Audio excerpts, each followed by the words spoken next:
Well, thank you very much, everybody. We have a extremely respected man in the Oval Office today, and a friend of mine for a long time, a very good friend of mine. And I'm very proud of the job he's done. What he's done is incredible in terms of human rights and everything else. And he's the Crown Prince, the future king, and I just want to pay my greatest respect to your father, King, who is an amazing man. I met him early on. He greeted me at the airport at an age that was pretty high up there, and it was about 117 degrees, and he was standing on the red carpet as I came out of the plane, and he's amazing. And when I met his brilliant son, it was at the Oval Office. Shortly thereafter, you came in representing the country, and I called the father. I said, "This guy is fantastic." And I don't know if that helped you or hurt you, but obviously it couldn't have hurt too much, because here you are, right? But we had a great meeting, and the office has changed quite a bit, and we inherited a mess. You actually told me you thought the country was in big trouble. I'm not going to use the exact word that you use. I refuse to say that you thought our country was dead a year and a half, 2 years ago, but our country was in trouble, and now we have the hottest country in the world. You said that also. And we do. We have the United States is right now the hottest country in the world. And between the tariffs and the election, November 5th election, we've done things that nobody can believe. $21 trillion will be the amount invested in the United States or committed to invest in 1 year. So I'm here 9 months, and we're up to almost $18 trillion. Biden, as an example, the Biden administration, if you call it that, it's not to me, it was the Biden lack of administration. They were less than $1 trillion for 4 years. We're going to be $21 trillion for 1 year. I think that's hard to believe. The biggest in history was a certain country, $3 trillion. We're going to be $21 trillion. On top of that, prices are coming down. We inherited a mess with high prices. The worst inflation in the history of our country. We had inflation that was a single full 4 years, the worst inflation in the history of the United States. The gas prices through the roof, and that's after destroying our petroleum reserve, which was meant for wars and big emergencies, not to try and win an election. They opened up the reserve so that people get $3 less in gasoline, and it didn't work. They got about 3 cents less, because as big as those reserves are, they're peanuts when you're talking about that kind of traffic. And we're rebuilding the reserves. We're doing all of this, and we've done a job. We're also bringing down prices very substantially, and we've already brought them down very, very substantially. Gasoline is way down. I think you'll be seeing $2 gasoline, but we're now at $2.50, $2.45. Some are lower than that. It was $4.50, $5, $6, $3.50, $3.75. Under Biden, all different numbers, but way high. And we have energy way down. But the biggest thing to me, because I know what it means in jobs, is the fact that we're at over $17 trillion, Scott, and we expect to be around $21 trillion in 1 year. And that's many times bigger than in history. The highest number was $3 trillion. And we're going to be at $21 trillion. That means new plants, new AI, new auto plants. We have auto plants coming in from Canada, from Mexico, from Germany, from Japan. Toyota just agreed to invest $10 billion on new auto plants, all American workers. We've never been in a position like this. You can go back to the beginning. Our country has never been in a position like this, and it really is because of the fact that we use tariffs to bring all this money in. And you're going to see the results in a year when these plants start to open up. We have more plants under construction now than at any time in the history of our country. And these are big plants. These are the biggest plants anywhere in the world. And I want to thank you, because you've agreed to invest $600 billion into the United States. And because he's my friend, he might make it $1 trillion, but I'm going to have to work on him. But it's 600. We can count on 600 billion. But that number could go up a little bit higher, yes, or I don't know. We'll see. But we appreciate it very much. So Saudi is going to be investing at least $600 billion, and that means investments in plants, in companies, money on Wall Street, and what it really means for everybody that really counts is jobs, a lot of jobs. We have a lot of jobs. So I just want to thank you. We've been really good friends for a long period of time. We've always been on the same side of every issue. I think we've done a great job in wiping out the nuclear capacity of Iran. Nobody else could have done that. No other president would have done it. We had the pilots in the Oval Office right here. We were celebrating a very successful attack. So I had them in with that beautiful B-2 bomber that's over there. And they said, sir, for 22 years, we practiced this attack. Our predecessors, these were very young guys, so 22 years, they said our predecessors and us practiced the attack on Iran. But no president ever gave us the go-ahead. 3 times a year they went out and they practiced the attack. Nobody let us do it until you came along, and I let them do it because it was the right thing to do. You can't have a nuclear Iran.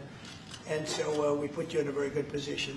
But I just want to say it's an honor to be your friend, and it's an honor that you're here. And if you'd like to say a few words, but thank you very much. Well, thank you, Mr. President. This relation has been a relation for about 9 decades, and we've been working together for a long time. But today it's a very important time in our history because there's also a lot of things that we're working in the future. We believe in the future of America. We believe in what you're doing, Mr. President, is really creating a lot of good things and good foundation to create more economic growth, more business in America, and it will also your work for the world peace. I believe, Mr. President, today and tomorrow we're going to announce that we are going to increase that $600 billion to almost $1 trillion of investment, real investment and real opportunity by details in many areas. And the agreement that we are signing today in many areas in technology, in AI, in earth materials, magnet, etc., that will create a lot of investment opportunities. So you are doing that now. You're saying to me now that the $600 billion will be $1 trillion. Definitely, because what we are signing will facilitate that. I like that very much. No, that's great. I appreciate that. That's great. We're doing numbers that nobody's ever done.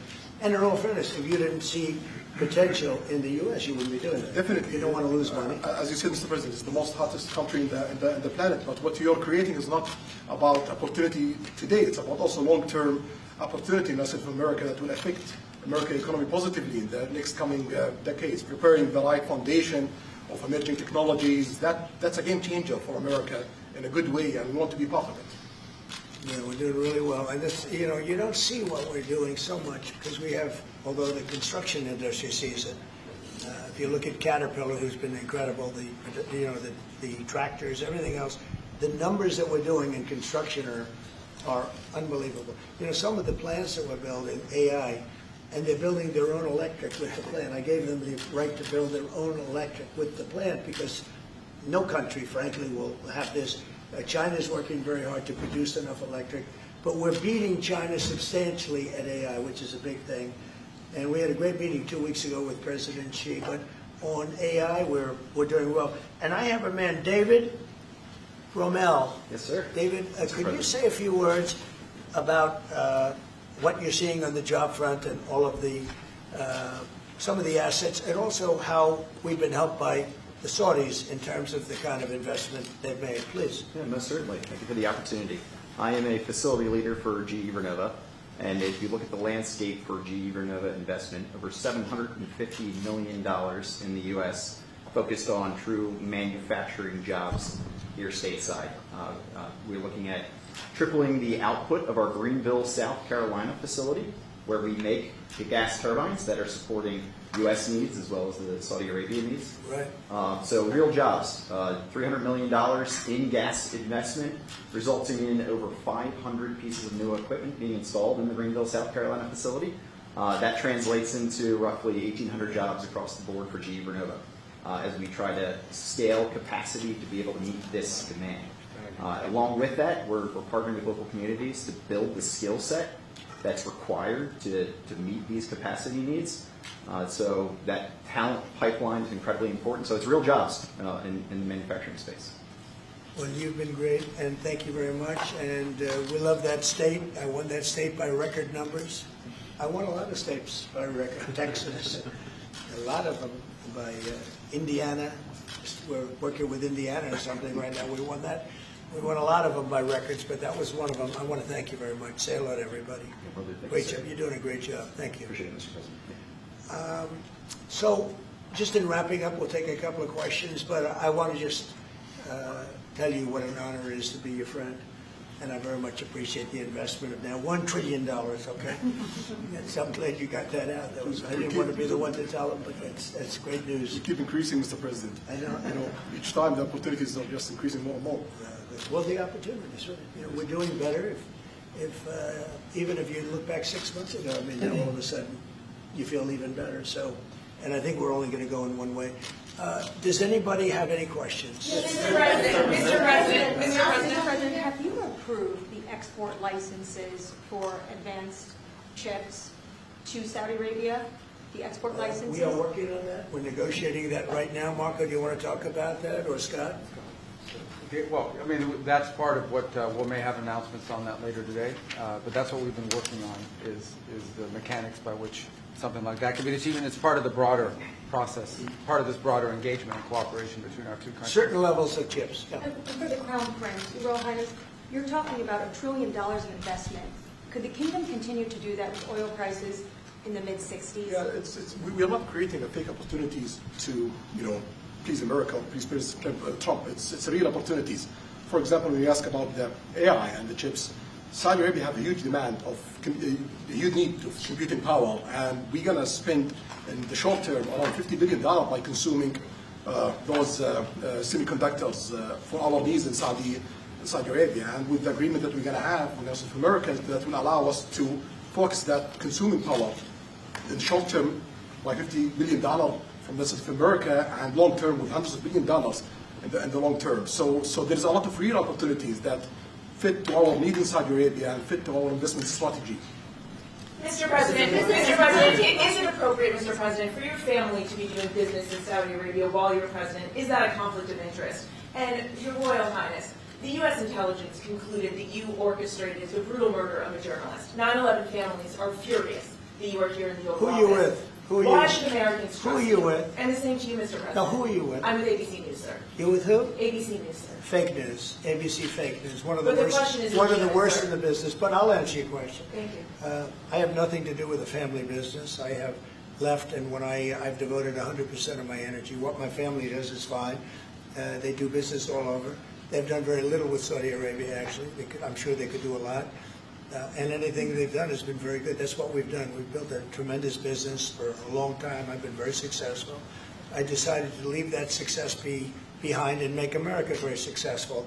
And I've made America more successful by far than it ever was, and that it ever could have been, no matter who was president. There would be nobody bringing in $21 trillion, that I can tell you right now. As far as this gentleman is concerned, he's done a phenomenal job. You're mentioning somebody that was extremely controversial. A lot of people didn't like that gentleman that you're talking about. Whether you like him or didn't like him, things happen. But he knew nothing about it, and we can leave it at that. You don't have to embarrass our guest by asking a question like that. Just ask Mr. President, if you allow me to answer. I feel painful about the families of 9/11 in America, but we have to focus on reality. Reality based on CIA documents and based on a lot of documents that Osama bin Laden used Saudi people at that event for one main purpose, is to destroy this relation, to destroy the American-Saudi relation. That's the purpose of 9/11. So whoever buying that means they are helping Osama bin Laden's purpose of destroying this relation. He knows that strong relation between America and Saudi Arabia is bad for extremism, it's bad for terrorism. And we have to approve him wrong and to build our relation, continue developing our relation. It's critical in the safety of the world. It's critical against extremism and terrorism. About the journalists, it's really painful to hear, anyone that been losing his life for, no real purpose or nothing illegal way, and it's been painful for us in Saudi Arabia. We've did all the right steps of investigation, etc. in Saudi Arabia, and we've improved our system to be sure that nothing happened like that, and it's painful and it's a huge mistake, and we are doing our best that this doesn't happen again. Mr. President, thank you, Mr. President. The Crown Prince has been instrumental in helping lifting the sanctions on Syria. That's true. Will there be any joint investment between the U.S. and Syria? And will you visit Damascus? Are you from Syria? No, but Where are you from? I'm from Palestine. Oh, making a lot of progress, huh? Very good. Well, they I like have the a question for the Palestinians Crown like Prince me. as well after you, sir. Palestinians are doing very well, actually. I think we're working very closely with a lot of people that make everybody happy, including Israel, the Palestinians, and everybody. It's very interesting. No, I think that I will tell you, the Crown Prince called me, and he specifically asked me if I would lift the sanctions on Syria, because he wants to see Syria make it. As you know, the leader of Syria was just here. We had a great meeting, and he's a strong guy, and I guess you need a strong person to run it. And I think Syria's made tremendous progress. And we did lift the sanctions at the request of the Crown Prince. Also, the President of Turkey, Erdogan, called me specifically. He said, you know, if you don't lift the sanctions, Syria doesn't have a chance. If you do, they have a very good chance. And between the two of them and some others, I lifted the sanctions. And the results so far have been pretty good. Mr. President, can I ask you a question about the F-35s that are being sold to Saudi Arabia?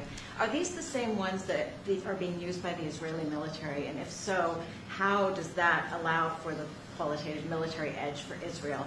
And then I want to ask you, because you brought up the plight of the Palestinians, are you aware of relocation flights to South Africa that are taking place right now? Which flights? There are relocation flights that are taking place. Some Palestinians are being charged up to $2,000 I'm not a going to seat. South Africa for the G20 because I think their policies on the extermination of people are unacceptable. So I'm not going, so I won't refer to anything having to do with South Africa. South Africa has behaved extremely badly.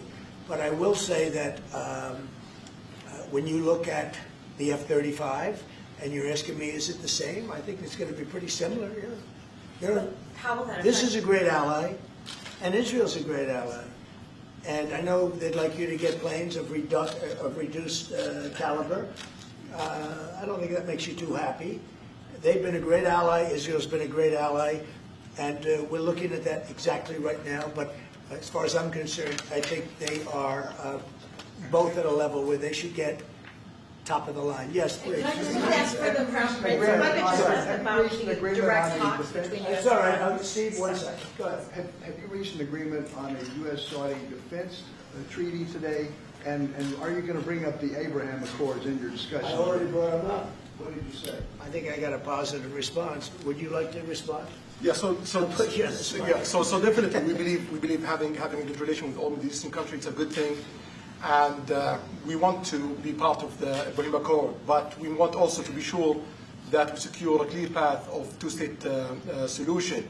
And today we have a healthy discussion with Mr. President that we're going to work on that to be sure that we can prepare the right situation as soon as possible to have that. I think we're, you know, I don't want to use the word commitment, but we've had a very good talk on the Abraham Accords. We talked about one state, two state. You know, we talked about a lot of things in a short period of time. We'll be discussing it further too. But I think you have a very good feeling toward the Abraham Accords. Yes, definitely, Mr. President. We want peace for the Israelis. We want peace for the Palestinians. We want them to coexist peacefully in the region, and we will do our best to reach that day. And the defense agreement, have you reached an agreement on that? We pretty much have. Question for the Crown Prince, if I could just finish. We have reached agreement on that. Yes. I wanted to ask you about the direct talks between the United States and Iran. Have you been fully briefed on that, and are you concerned at all about how this might impact Saudi security interests? When we are close ally, we'll be working closely together on that issue, and we will do our best to help to reach a deal between the rest of America and Iran, and we believe it's good for Iran's future to have a good deal that will satisfy the region and the world and the rest of America. So we will do our best to see that day happen. And by the way, Iran does want to make a deal. I can say I think they very badly want to make a deal. I am totally open to it, and we're talking to them, and we start a process. But it would be a nice thing to have a deal with Iran, and We could have done it before the war, but that didn't work out. And something will happen there, I think. But they would very much like, I mean, they may say something else, but they would very much like to have a deal. Mr. President, you are going to sell 35 F-35 Say jets. it. You are planning, you said you are planning to sell the F-35 jets to Saudi Arabia. Yeah. Is it part of the security agreement? And how you assess the defense partnership between Saudi Arabia and the United States? And the question for Well, I just said it, though. I mean, we're going to sell them F-35s. That's the only big question. Is it part of the security agreement or no? No, we're going to have a deal. They're going to purchase F-35s. They're buying them from Lockheed, and it's a great plane. We make, by the way, the best military equipment. You saw that during the Iran little skirmish. We make the best planes, the best missiles. We make the best offensive missiles. We make the best military equipment in the world. Nice. For His Royal Highness, I'd like to ask about how you see the cooperation between the United States and Saudi Arabia in the advanced technological field, especially AI, and how it will support Saudi Arabia to serve its goal to achieve the vision of 2030. Well, I will try to answer that in short, but definitely there's a lot of interest in many industries between Saudi Arabia and America, and we are signing a lot of agreements in different areas that will really add value to American economy, but also will add value to us in Saudi Arabia. And AI, it's critical for us because one of long-term problems that we could have is lack of workforce. As you've seen in the past few years, some of them have reached 30% of the global migration to Saudi Arabia. So we know that to assure the Saudi Arabia GDP growing, with the lack of workforce that we have, we need to use a lot of computing power to replace job in the long term. So that's huge demand in Saudi Arabia, and we want to link it to American private sectors and getting the supply from America. So there's a lot of opportunities in that area. And we're also involved in AI in Saudi Arabia. So we're working, and we're leading by a lot on AI. Actually, a lot. China would be in second place, but we're leading by a lot. And I have to say this, and our relationship with China has been very good. And as far as buying our farm products, they're pretty much on schedule, Scott. I'd like you to call them, say if they could speed it up. Sir. Okay, but they're pretty much on schedule. Mr. President, please. If I may, I have a question for both the Crown Prince and Who are you? Where are you from? Faisal Abbas from Arab News, Saudi Arabia, Your Excellency. You should be a friendly question. Your Royal Highness, just picking up on something you just mentioned about how some people try to destroy the relationship between Saudi Arabia and the United States. Perhaps, since the launch of the vision, we've been used to having the bigger picture and that everything fits into the bigger picture. Might you want to elaborate a little bit about where is the relationship, the bilateral relationship, the strategic partnership between Saudi Arabia and the United States heading, and what's the big picture there? Well, I don't think it's a relation that we can replace it from the Saudi side or the American side. It's a critical relationship for our political attempt, for our economical attempt, for our security, for our military, for many things. And it has been there for 9 decades, and the opportunities that we have today, it's huge, and seems that it's going to get deeper in the next few decades. And what we are having today and tomorrow with President Trump, it's really a huge new chapter on this relation that will add value to both of us. When you think about it, I'm just sitting here. You're with the future king, a man who's respected by everybody, a man that doesn't have to be doing this, really. I don't have to be doing it either. And yet we're sitting here taking questions, we didn't say, oh, you can't talk about this, that. And there's never been transparency like this, even in his country, but there's never been, in our country, that's been acknowledged. But we didn't put restrictions, and I'm saying it's sort of wonderful to be taking questions from all over the world. Everybody's here. This is just a small group representative of tremendous numbers of media that are outside, that are very jealous that these people were so selected. But they're representing a lot of people that are outside. I think it's terrific that we can be sitting here being this open, and I think it's really a wonderful thing. If you don't mind, I have a personal question for you. Okay, here we go. I should have said that. So apart from everything you mentioned in your opening remarks, you forgot to mention that you've de-escalated 7 wars since you started. At least in our part of the world, you are seen as a peacemaker. And adding that to all the executive orders and everything else you've mentioned, I really have to wonder, in your speech in Saudi Arabia, I was there, you said that His Royal Highness does not sleep at night thinking how he does things better. We wonder in Saudi Arabia, how do you manage your own time, and what's your formula for managing? He does not sleep much, and I don't sleep much. I think we have the same schedule. We're thinking about our countries. And if you sleep a lot and you're president, we just had one that slept more than any president. He broke every record. He sleeps all the time, during the day, during the night, on the beach. The only guy could fall asleep on the beach with the press watching. No, he's not a sleeper. I'm not a sleeper. We don't. We talk at night. We can talk. I can call him almost any time. He goes, hi, how you doing? It's like the craziest times. But no, when you love your job, when you love your country, and when you're in a position like we are, future king, highly respected, crown prince, and in my case, president, you're thinking about your country. You're thinking about making America great again. We're thinking about keeping Saudi Arabia strong and vital, and in a pretty tough part of the world, tricky part, right? Tricky part, a lot of tricky people. But he thinks about his country, and I think about my country. I don't want to sleep. President Trump, do you expect a formal civil nuclear deal to be reached soon? Can you talk to us about that aspect? With who? With Saudi Arabia. I can see that happening. Do you think that an agreement will I happen don't. today? It's not urgent. You know, it's always when you have civil nuclear, but you have more oil than almost anybody else. We actually have more oil and gas than they do, but I refuse to say that.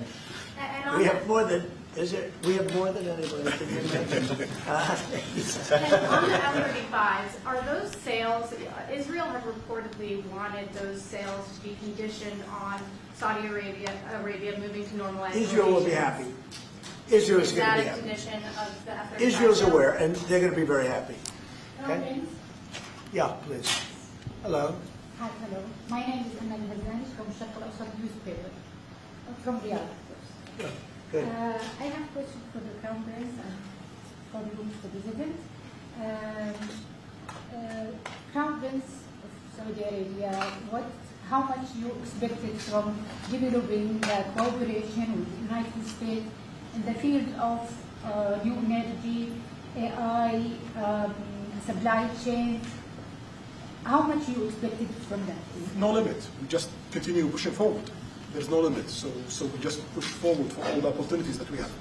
Okay, Mr. President. This is, you have to understand, this is really a great ally. Yeah. Just the fact that they're now doing, I came in here at 6, I did not know that. I was pushing for the 1 trillion, but he didn't tell me that.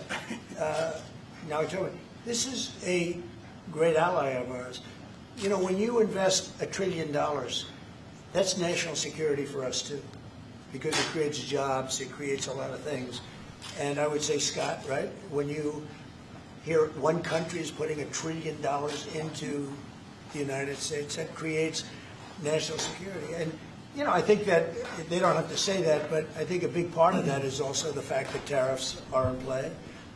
But even beyond tariffs, that's a real ally that will do that, creates a lot of power for the United States. Mr. President, we are also in Saudi Arabia very happy for this much of Saudi Right, for the relationship. money is attention here, and of course it's come back for us for benefit. So it's complementary interest. So this is the Well, what yeah. the different friends and allies do. Well, look, I love the country of Saudi Arabia. I know the people very well. The level of treatment that we go when we go to Saudi Arabia is something that is incredible. And the people like us, and I think they really like America, especially when I'm president. I mean, I don't think they liked America so much maybe for 4 years recently. I think Obama treated Saudi Arabia very, very badly, as you know. And I think Biden didn't have any idea where the hell he was. I don't think Biden knew the difference. How would you describe the future relationship with Saudi Arabia? I mean, from the strategic aspect, how would you describe How would I say the relationship is with? Yeah, and the limit of economic I would say development top of and the line. relationship. It's as good as it can. I don't think it can get much better. We have a country that trusts us, and that's why they make that investment. If they didn't trust us, they couldn't make that investment. And we trust them. They've been very reliable. Now we are I rebuilt our military in my first term, and we spent trillions of dollars, and we gave away some of it in Afghanistan stupidly because we had stupid people running our country. But we gave away, but it's, as much as it was, it's a tiny fraction of what we put here. And we're bringing our military to a new level, the highest level ever. We have those plants are going out. And again, it's all American jobs and everything, so it's good for a lot of reasons. But as far as Saudi is concerned, no, I don't think our relationship could be better. I don't think they had a great relationship under Biden, and I don't think they had a great relationship under Obama. But they have a great relationship under Trump. When we did the Presidential Walk of Fame, you saw that, right? And we're walking, and I asked the Crown Prince, so outside of Trump, because I blow everyone away, who was the best president for Saudi Arabia? And you could, maybe, it's an interesting answer. I don't know. Roosevelt, who started it, was a Democrat, and Reagan, he's one of the historical presidents that have close ties with Saudi Arabia. But we've worked with all presidents. Does Trump blow them all away? No, it's another league, Mr. President.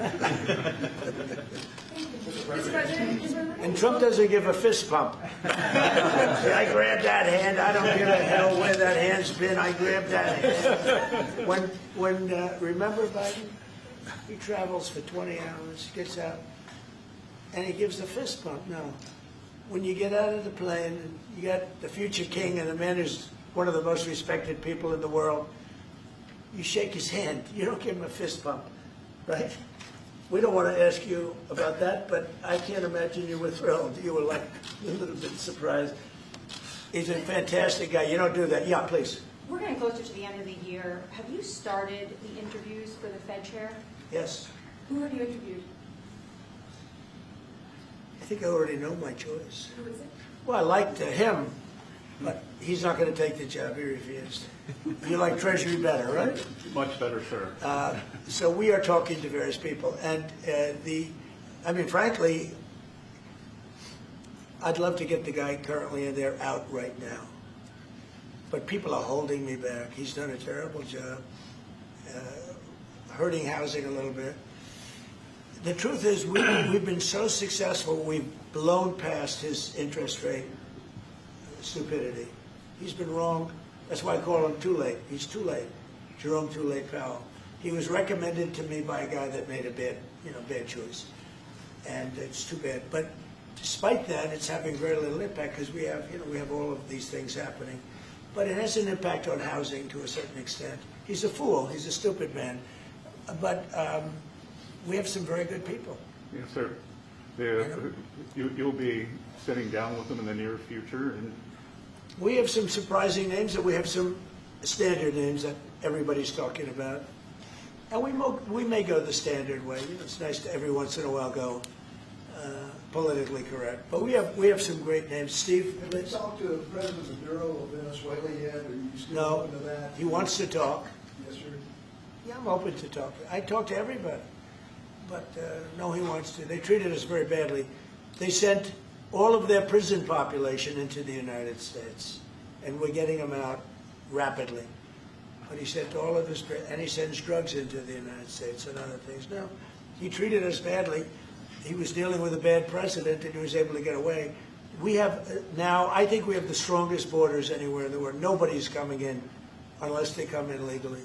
We've taken very weak borders where millions of people came in. For the last 6 months, I don't do these reports. They say 0 people have been able to come in. Is that pretty good? Mr. Miles, why not just do it now? It's not the question that I mind, it's your attitude. I think you are a terrible reporter.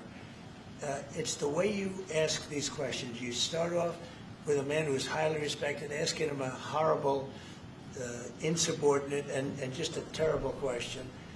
And you could even ask that same exact question nicely.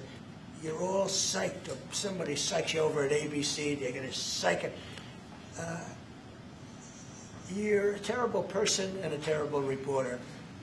As far as the Epstein files is, I have nothing to do with Jeffrey Epstein. I threw him out of my club many years ago because I thought he was a sick pervert.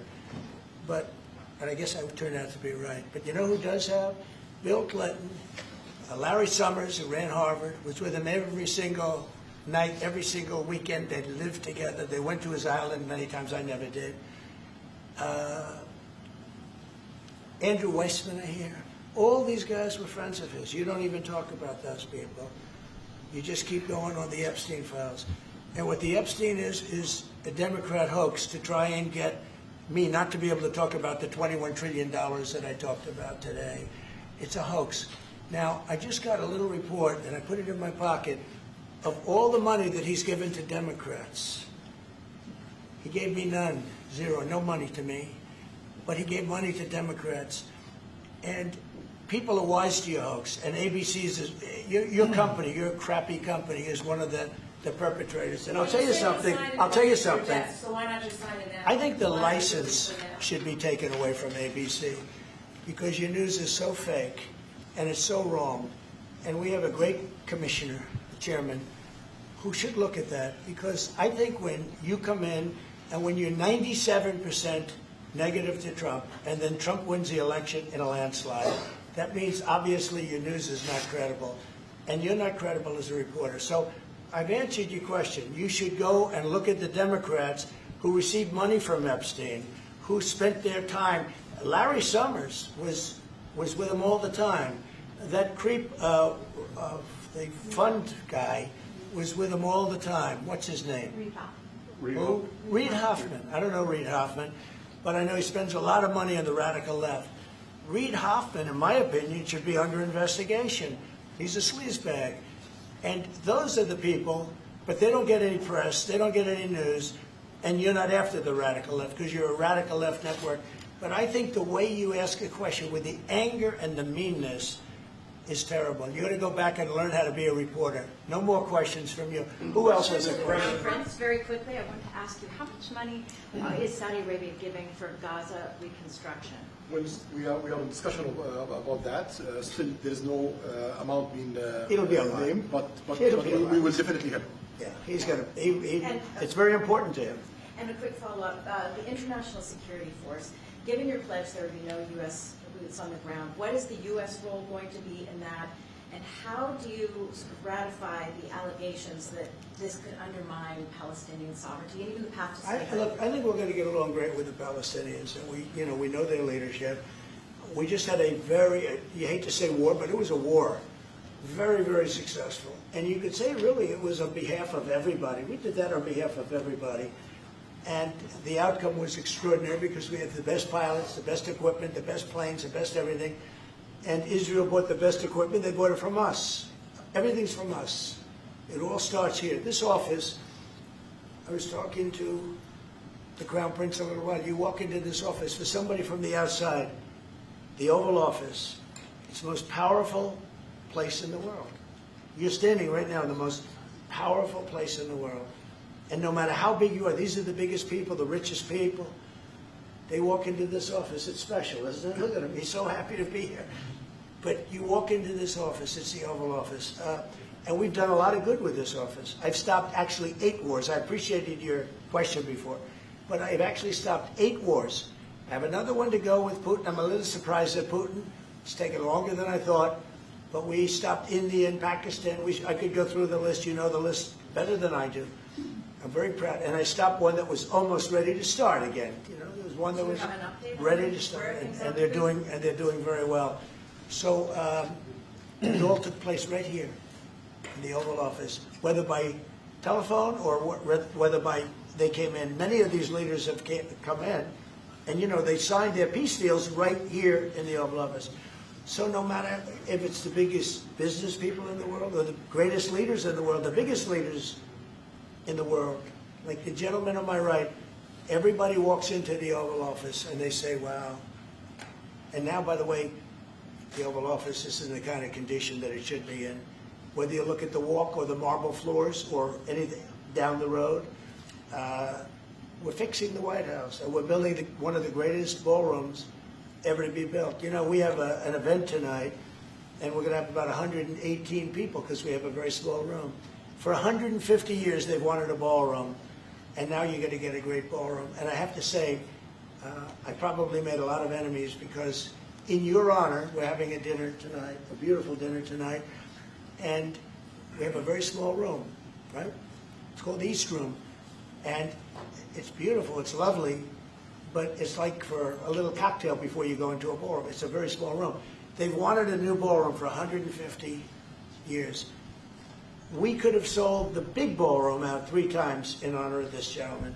So I made a lot of enemies because I have a lot of people that are invited tonight or are unable to come because of the size constraint. But you know what we'll do before I leave office? We'll have another dinner because we'll have it ready long before I leave office, and it's going to be beautiful.